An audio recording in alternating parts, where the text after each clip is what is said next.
about it, okay, these are people who are like you and me. Yeah, yeah. I mean, these are doctors, lawyers. In India, when I first started my career, yes, I did get a lot of pretty girl roles, which is not wrong, but I'm an actor and I want to be able to act. That's my profession. So I took a conscious decision in creating parts for myself or looking for parts which would give me the ammunition of doing something which was substantial in a film. It's not about the quantity, it's about the quality, even if it's a few scenes. But it's not a wallflower or just a glamour, the glamorous effect in a movie. It actually should have a punch. So I started doing that in India, and I reached a position in my life in India where I'm fortunate enough that I get those kind of parts. I really don't think the world realizes that. They know it, but I've had an amazing reception with my TV show Quantico, with doing movies like Baywatch and Isn't It Romantic, which is another New Line movie that I've just done. But it's difficult for a woman of color. I did not realize how difficult it was till I started working in America. There are certain, especially an Asian woman of color, South Asian, that is me, there needs to be an explanation of why a South Asian or an Indian or someone who looks like me is cast in mainstream entertainment. But I don't think that that's a requirement, because if you look around in America, or North America itself, it's a melting pot of all kinds of immigrants and cultures. So why should there have to be an explanation of an ethnicity anymore? But that's still a conversation which is huge in entertainment, and it's not addressed as much. So I'm hoping that with people like me and other people who are other actors that are coming in from other parts of the world in global entertainment, and if we dig our feet in and we say that I don't want to only play the stereotype of what you expect me to be.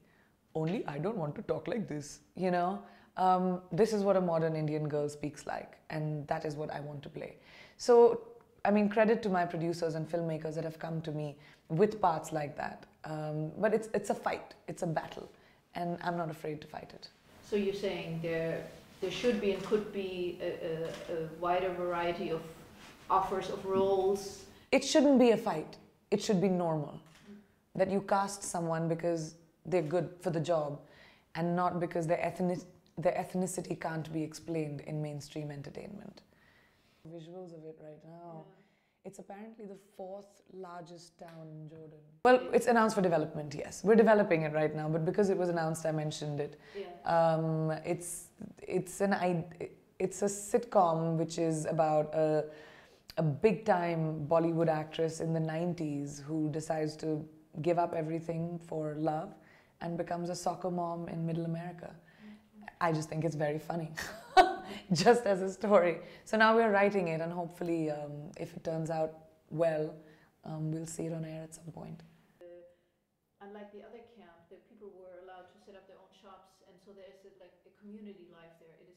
When I was a teenager, I was considered like darker toned, so in my head, I wasn't pretty, and that's the ideology that you like. Sometimes I've seen a lot of girls who are light-skinned in America say, I'm too pale, I'm not pretty, and it's like, why is this color of your skin a standard of beauty? So when I did that commercial, I mean, it was a really big brand for me at that time. I'd just become an actress, and it was a business decision. But when I saw the commercial, it took me looking at myself and seeing that commercial for me to understand that I'm standing for exactly what made me insecure as a teenager.